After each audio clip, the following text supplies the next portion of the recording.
بسم اللہ الرحمن الرحیم۔ آج کی ویڈیو میں خوش آمدید۔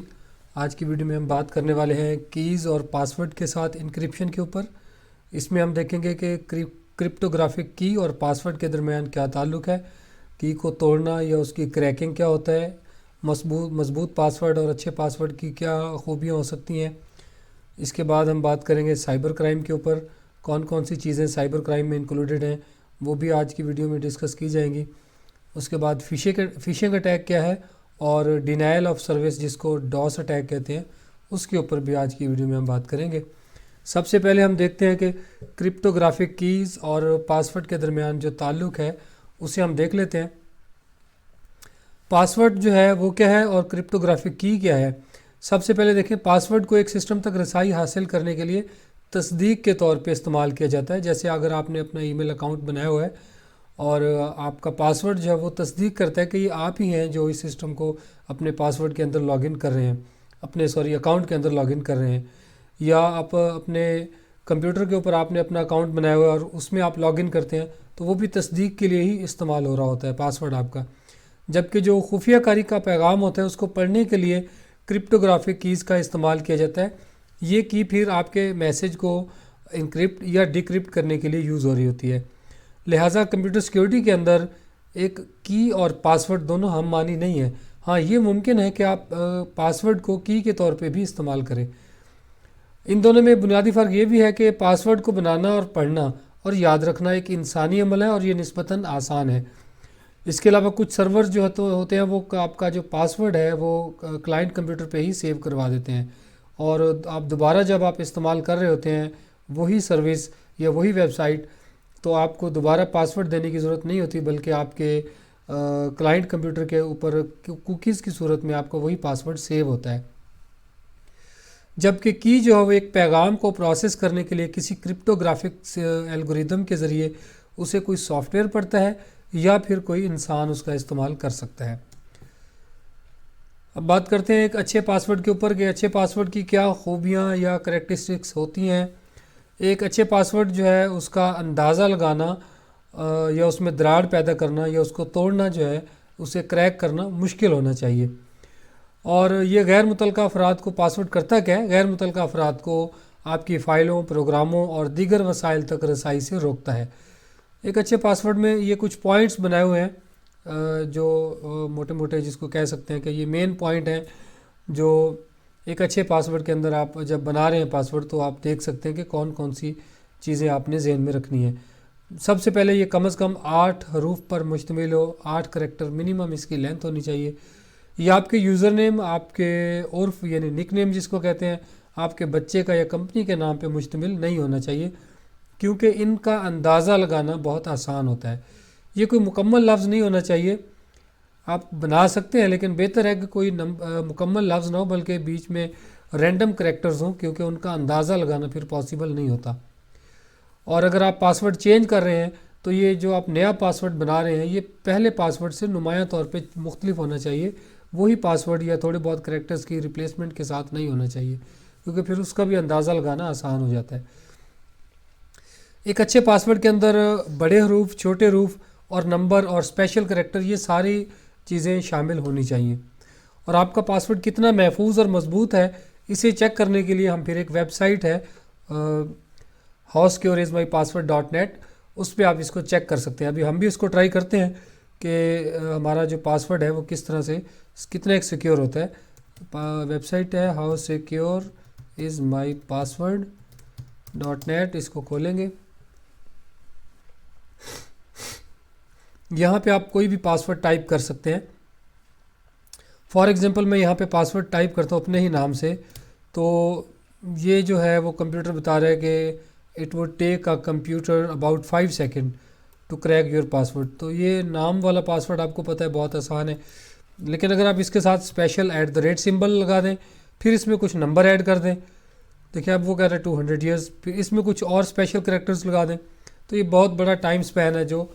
ایک کمپیوٹر جو ہے وہ لے گا ایک اس طرح کے پاسورڈ کو توڑنے کے لیے، جس میں کریکٹرز بھی ہیں، اسپیشل کریکٹر ہیں اور نمبرز وغیرہ ہیں۔ تو چلتے ہیں واپس اپنی ویڈیو میں، بات کرتے ہیں سائبر کرائم کے اوپر کہ سائبر کرائم کیا ہے۔ ہم جانتے ہیں کہ ہم انٹرنیٹ کے ساتھ جب کنیکٹ ہوتے ہیں تو ہم اپنی انفارمیشن، اپنی کمیونیکیشن جو ہے وہ بڑی تیزی سے کر سکتے ہیں، اور یہ جو لمبے فاصلے پہ دور دراز علاقوں میں جو لوگ موجود ہوتے ہیں وہ انٹرنیٹ کے ساتھ ان کی ود ان سیکنڈ جو ہے وہ کنیکٹیوٹی ہو جاتی ہے۔ لیکن بدقسمتی سے یہ پھر جرائم پیشہ افراد کے لیے بھی یہ چیز مددگار ثابت ہوتی ہے کہ ایک جرم جس میں کمپیوٹر نیٹ ورک آلات کا استعمال کیا جائے اسے ہم سائبر کرائم کہتے ہیں۔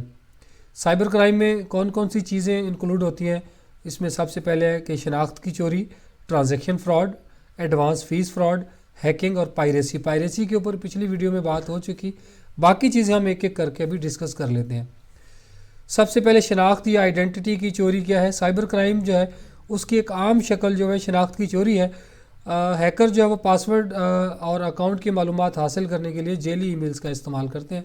آپ کو ایک ای میل بھیجی جاتی ہے کہ جی آپ کا پاسورڈ چینج کر لیں، کوئی آپ کا پاسورڈ کریک کر رہا ہے جبکہ ایسا کوئی ہوتا نہیں ہے، اور آپ کو کہتے ہیں کہ جی یہاں پہ اپنا یوزر نیم اور پاسورڈ فیڈ کر دیں اور نیا پاسورڈ بھی فیڈ کر دیں، جبکہ نئے پاسورڈ کے ساتھ انہوں نے کچھ نہیں کرنا ہوتا، وہ صرف آپ کا پریویس پاسورڈ ہی کاپی کر رہے ہوتے ہیں۔ تو اس طرح کی ای میل سے بچنا چاہیے۔ ٹرانزیکشن فراڈ کیا ہے کہ مالی دھوکہ دہی جو ہے وہ آن لائن میدان میں ایک عام جرم بن چکا ہے۔ ایک سکیمر جو ہے وہ ویب سائٹ کے ذریعے فروخت کے لیے کسی چیز کو پیشکش کرتا ہے اس کی کہ جی یہ چیز آپ خرید لیں، آپ کو پسند آتی ہے اور آپ اس کی ادائیگی کے بعد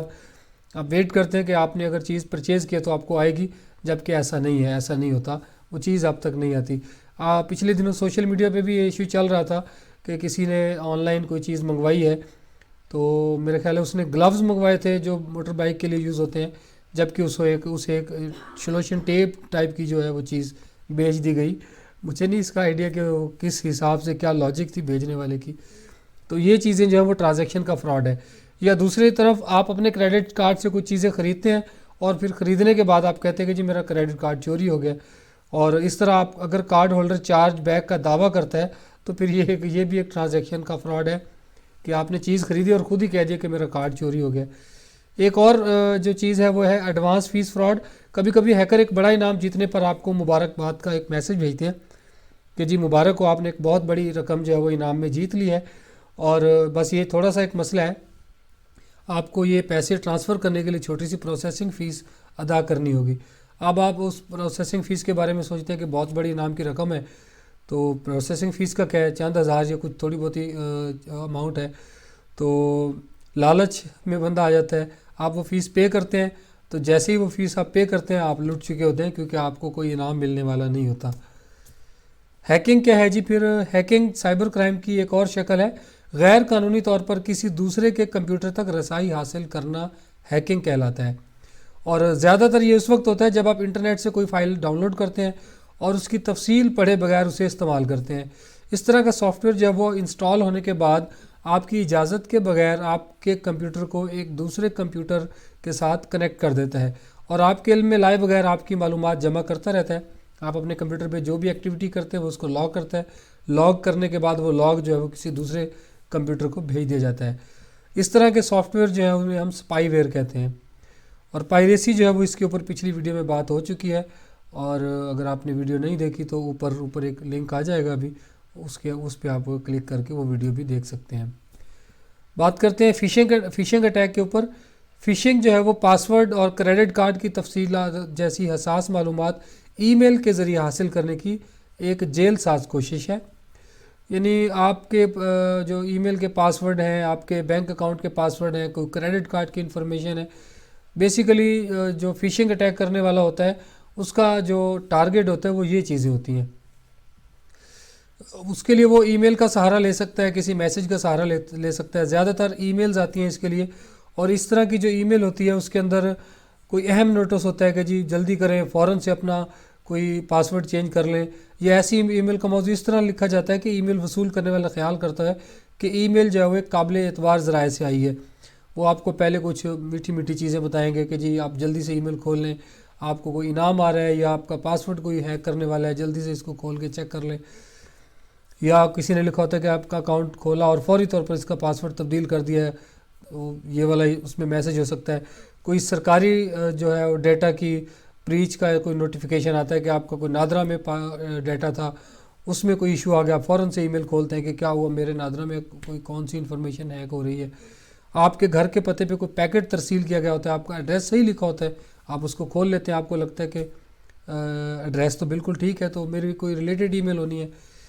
یا آئی ڈی کی یاد دہانی کہ جی آپ کا پاسورڈ 24 گھنٹوں میں بیکار ہونے والا ہے، جی ایکسپائر ہونے والا ہے، جبکہ ایسا کوئی سلسلہ ہوتا نہیں ہے،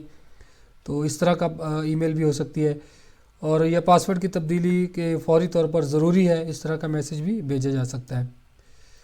اور کبھی کبھار جو ہے وہ یہ پیغامات دھمکی دینے کی بجائے پرکشش آواز میں ہوتے ہیں، مثلاً کوئی وصول کنندہ کو تحفہ یا انعام کی یقین دہانی کرواتے ہیں۔ عام طور پر بھیجنے والے جعلی ایڈریس کا استعمال کرتے ہیں، اور ہو سکتا ہے کہ ای میل میں کچھ لنک ہوں جن کا آپ کے اسکول کے ساتھ کوئی تعلق بھی نہ ہو، لیکن اس کے لیے آپ کوئی آن لائن فارم بھرنے کے لیے آپ کو دیا جائے، اور ان ویب براؤزر کے ایڈریس جو ہے وہ URL کا آپ خیال رکھیں۔ جب بھی آپ کوئی اس طرح کا فارم آتا ہے کہ جلدی سے یہ فارم فل اپ کریں، آپ کو یہ انفارمیشن جلدی سے بھیجنی ہے، آپ اسکول میں بیٹھے ہیں، اسکول سے ریلیٹڈ انفارمیشن ہے، جبکہ وہ جو URL ہے وہ اسکول سے ریلیٹڈ ہے ہی نہیں۔ عام طور پر ایک ای میل کا مواد مثلاً علامات، تصاویر اس طرح استعمال کرتے ہیں کہ ای میل کے حقیقی لگتی ہے، اور یہ ذاتی مالی معلومات کو بھرنے کے لیے ایک فارم پر مشتمل ہو سکتا ہے، اور وصول کنندہ اسے فارم پر لکھ سکتا ہے، اور پھر یہ معلومات مختلف ڈیٹا بیسز میں سٹور کی جا سکتی ہیں۔ فشنگ اٹیک کی کیا خوبیاں ہیں کہ کچھ مواد جو ہے وہ جیسے کہ تصاویر، متن، علامات، رنگ سکیم جو ہے، کلر سکیم وغیرہ، اس کی وجہ سے ای میل آپ کو اصلی دکھائی دے رہی ہوتی ہے۔ یہ اصل ویب سائٹ کے لنک پر مشتمل ہو سکتی ہے، اور یہ اصل ویب سائٹ پر استعمال ہونے والے نام استعمال کر سکتی ہے، اور دیکھنے والوں کی معلومات جمع کرنے کے لیے ایسا فارم استعمال کر سکتے ہیں جو کہ اصل ویب سائٹ پر موجود فارم کی طرح ہی ہوتے ہیں۔ یعنی بیسیکلی وہ کر تو ان کی نقل رہے ہوتے ہیں، اوریجنل کی کاپی بنا لیتے ہیں، آپ کو لگتا ہے یہ وہی فارم ہے جو آپ نے کسی ویب سائٹ پہ دیکھا ہے، لیکن وہ اصل میں جہاں پہ وہ انفارمیشن بھیج رہا ہوتا ہے وہ ڈیٹا بیس ہوتی نہیں ہے جو آپ کے ریلیٹڈ ہوتی ہے۔ آگے چلتے ہیں جی، اس ویڈیو کا آخری ٹاپک ہے denial of service attack. Computing میں ایک مشین یا ایک نیٹ ورک کو بیکار بنانے کے لیے جو ہے وہ ڈاس اٹیک کیا جاتا ہے، جو کہ سائبر کرائم کی ہی ایک شکل ہے۔ ڈاس اٹیک کی وجہ سے آپ کی سروس جو ہے وہ پھر کام کرنا چھوڑ دیتی ہے۔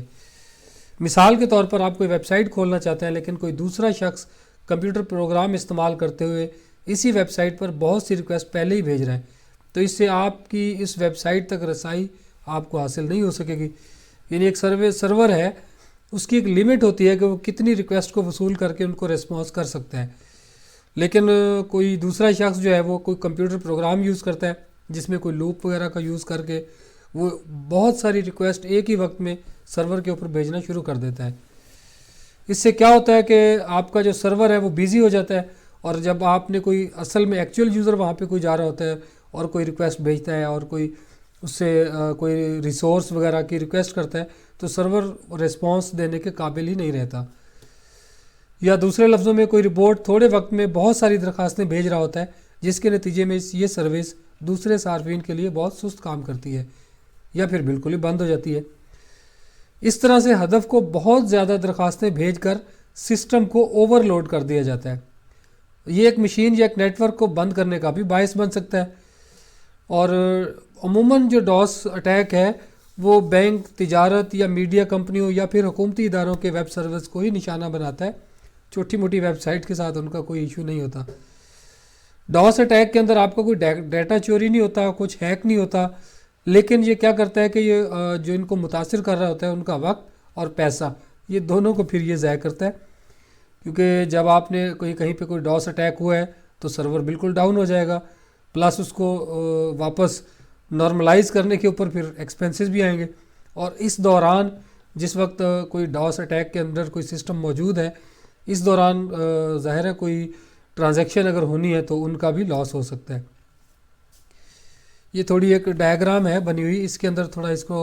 ڈسکرائب کرنے کی کوشش کی گئی ہے کہ اٹیک کرنے والی جو مشین ہے وہ کمپیوٹر سافٹ ویئر کے ذریعے سے وہ سرور کو اس طرح سے ریکویسٹ بھیج رہی ہوتی ہے، ٹارگٹ سرور کو، کہ اسے سرور کو لگتا ہے کہ مجھے بہت سارے کمپیوٹر سے ریکویسٹ آ رہی ہے،